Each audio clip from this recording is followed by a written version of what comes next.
SSC and equivalent examinations begin this year. Number of candidates 18,57,334. Government has precise plan to stabilize fragile financial sector. Whenever BNP comes to power, no question arise about discipline of financial sector. Finance Minister Amir Khusru Mohammad Chaudhry tells Shongshud.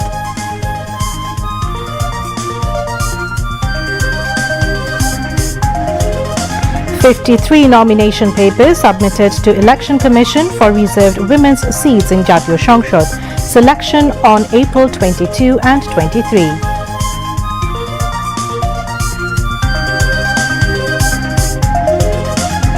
Leaders of Newspaper Owners Association of Bangladesh (NOAB) meet Prime Minister Tariq Rahman. Prime Minister expresses government's firm stance on freedom of press.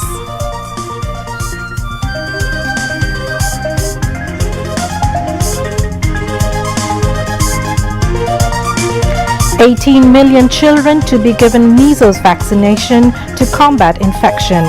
Public transport fares to be raised reasonably due to increase in fuel oil prices.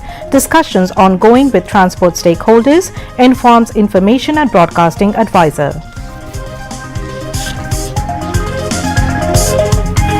Information and Broadcasting Minister Zahiruddin Shopon underlines need for increasing public awareness to prevent use of tobacco products and drug abuse.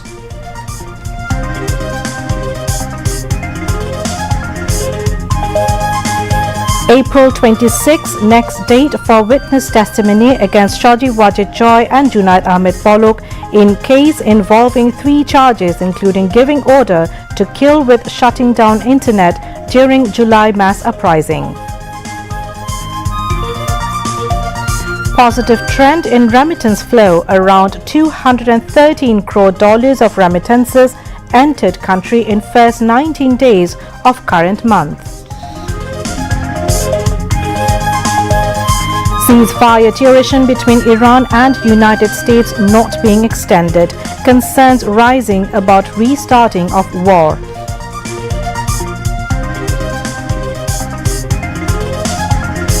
And Spanish tennis star Carlos Alcaraz awarded with Laureus World Sportsman of the Year, and Belarusian tennis star Aryna Sabalenka with World Sportswoman of the Year.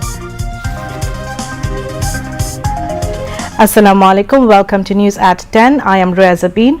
You have just heard the headlines. Now news in details.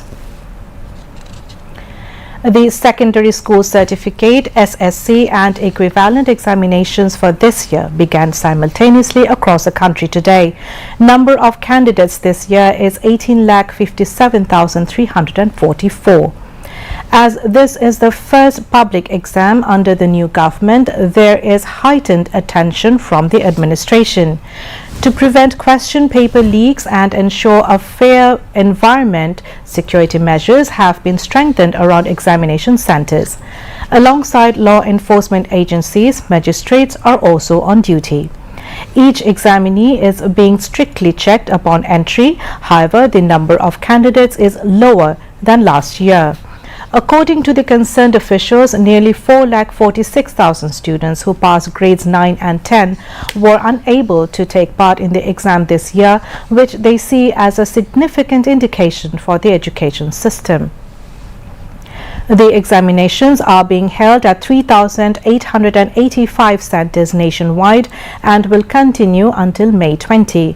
After the written exams, practical examinations will be held from June 7 to June 14. No question ever emerged about financial sector whenever BNP came to power. Finance Minister Amir Khusru Mohammad Chaudhry said this during question and answer session at Jatiyo Shongshod today. Earlier, sitting of the House started with Speaker Major Retired Hafizuddin Ahmed Bir Bikram in the chair. Prime Minister Tariq Rahman was also present at the House. During the question and answer session, Finance Minister said government will reduce getting loans from local banks and its effect will be seen in the next budget.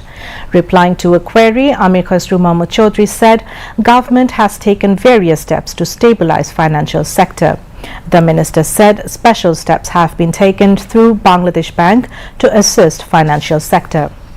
Replying to a query, the finance minister said besides mango, considering the agricultural success and prospect of Barind region, government is designing an economic plan. The minister said government has repaid $90.66 million foreign loan after assuming power. Replying to query on behalf of Post and Telecommunication Minister Fakir Mahbub Anam, Home Minister Salahuddin Ahmed said government is prioritizing reaching internet to every doorsteps. The Home Minister said amendment works to DPP is going on to set up 2,000 computer labs further in the country. The minister said 14 mail processing centers have been set up to modernize postal department. Meanwhile, under Rules 71 of Rules of Procedure, replying to a notice, Water Resources Minister Shahiduddin Chaudhry Ani said the matter of constructing sustainable Tista barrage surrounded by boulders will be considered after scrutiny. Meanwhile, State Minister for LGRD Mir Shah Alam informed the House that directives have been made to establish a special visiting room with modern facilities at Upazila Porishad for the members of Parliament. Later, general discussion on President's speech at the Jatiyo সংসদ was held. The sitting of the House will resume at 3 in the afternoon tomorrow. Today was the last day for submitting nomination papers for the election to the reserved women's seats of the 13th National Parliament. Female candidates submitted their nomination papers to the returning officer at the conference room of the Election Commission building in Agargaon, Dhaka. The submission process started at 9 a.m. and it continued till 4 p.m. 17 candidates from the BNP and 13 candidates from the 11-party alliance submitted their nomination papers to the returning officer till noon. According to EC sources, out of the 50 reserved seats allocated proportionally, the BNP alliance will get 36 seats. The Jamaat-led 11-party alliance will get 13 seats and independent candidates will get 1 seat. As per the schedule announced by the Election Commission, scrutiny of nomination papers by the returning officer will take place on April 22 and 23 after submission.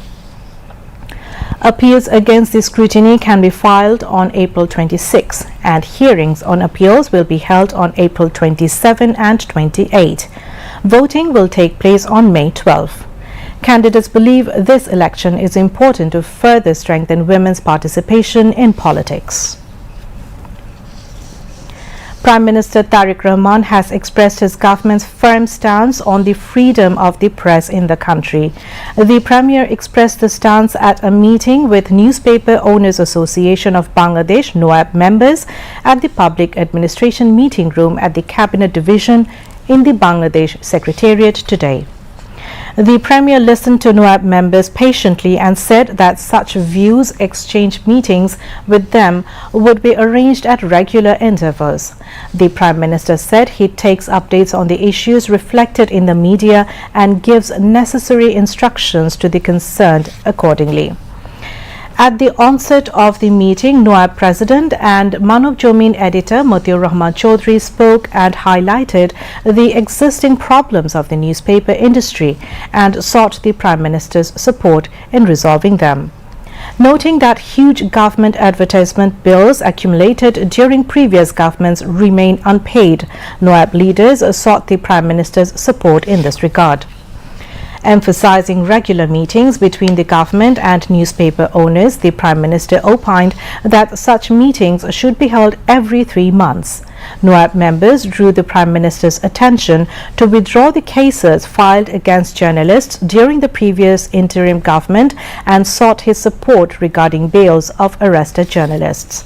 NOAB Vice President ASM Shahidullah Khan, Treasurer Altamaj Kabir, members A.K. Azad, Prothom Alo editor Matiur Rahman, the Daily Star editor Mahfuz Anam, Inkilab editor A.M.M. Baharuddin, Bonik Barta editor Dewan Hanif Mahmud, Korotwa editor Muzammal Haq, Purbo Kone editor Dr. Ramizuddin Chaudhry, Financial Express publisher Nasim Manzoor were present at the meeting. Information and Broadcasting Minister Zahiruddin Shapun, State Minister Yasir Khan Chaudhry and Prime Minister's Advisor on Information and Broadcasting Dr. Zahidur Rahman were also present at the meeting. State Minister for Information and Broadcasting Yasir Khan Chaudhry informed that Prime Minister Tariq Rahman will meet the editors after every 3 months. He said this after meeting with the Newspaper Owners Association, NOAB, at the Secretariat today. Work for making schedule for the meeting with the editors after 3 months has begun. The minister added. Speaking on the occasion, NOAB President Motiur Rahman Chaudhry mentioned that the head of the government assured that he will not interfere in the freedom of the mass media.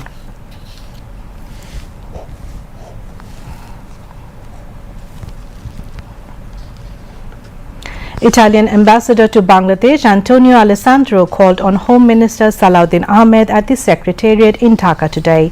At this time, various issues of interest, including law and order and security matters of the two countries, safe migration, joint working group meeting, expansion of economic cooperation and enhancement of trade and commerce were discussed in detail.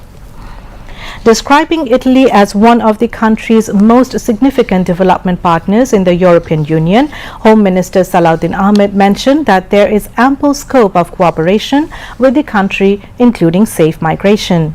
He noted that Bangladeshis living in Italy are contributing significantly to the country's economy through sending remittances.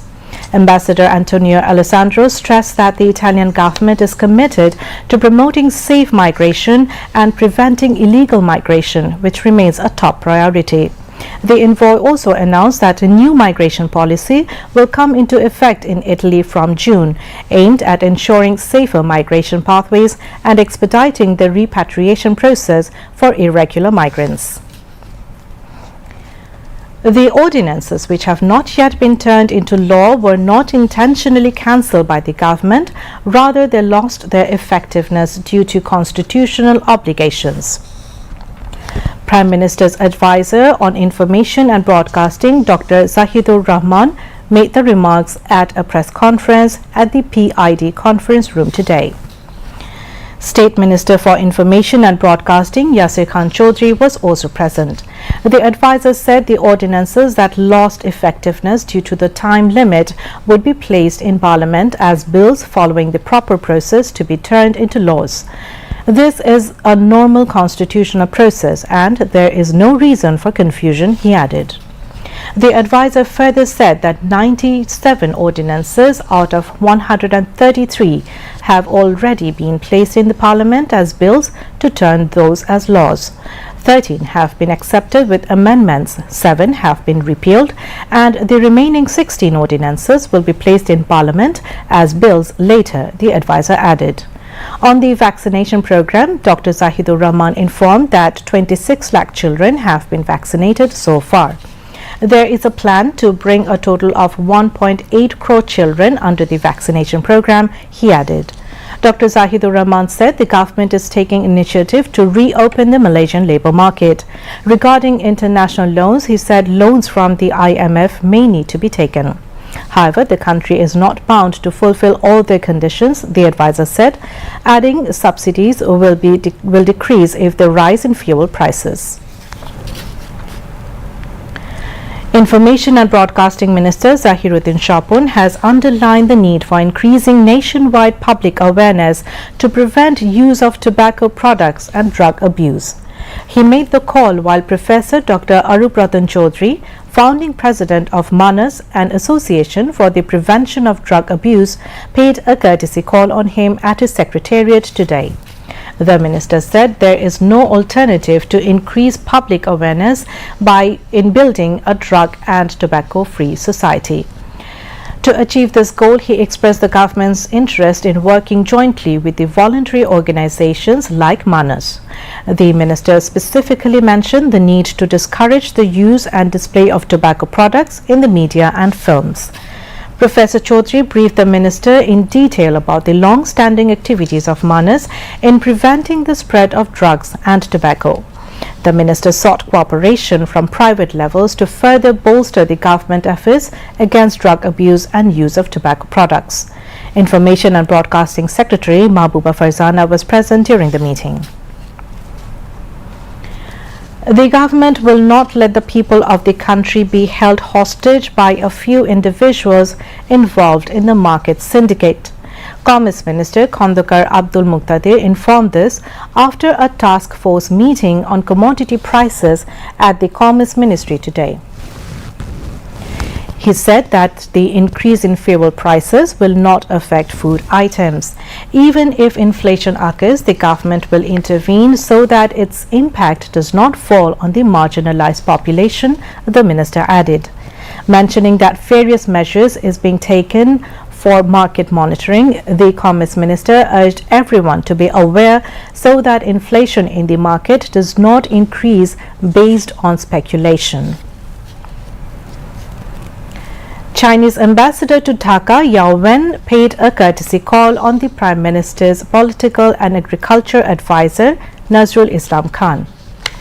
The meeting was held this morning at the Prime Minister's Tejgaon office. They discussed different issues related to mutual interest. During the meeting, they laid emphasis on strengthening cooperation in agriculture, forestry, and education sectors. Particularly detailed discussions were held on modern agricultural technology, afforestation initiatives for environmental protection, and skill development programs in education. Advisor Nazrul Islam Khan sought more active cooperation from China in these sectors, while the Chinese ambassador assured continued support for Bangladesh's development in various fields. Cultural Counselor of the Chinese Embassy Li Xiaopeng and Second Secretary Huang Muchong were present among others. Testimony is underway against Shaji Wajid Joy and Junaid Ahmed Bolok in a case involving 3 charges, including ordering killings by shutting down the internet during the July mass uprising.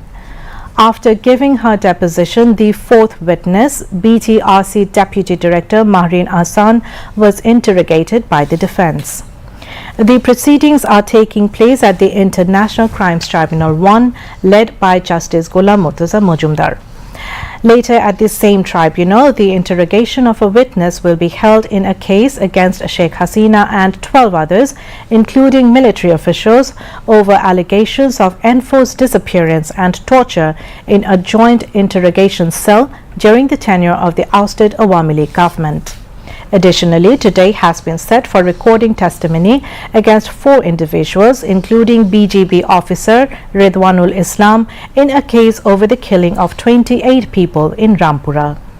Meanwhile, at Tribunal 2, the 5th day of arguments is underway on behalf of Jashud President Hassanul Haq Inu in a crimes against humanity case related to the July mass uprising in Kushtia. Later, at the same tribunal, testimony is scheduled to be recorded against 7 accused, including Obaidul Qadir, and the remaining cross-examination of the investigation officer who gave his deposition against Mahbubul Alam Hanif in a separate case is also expected to take place. Now, international news.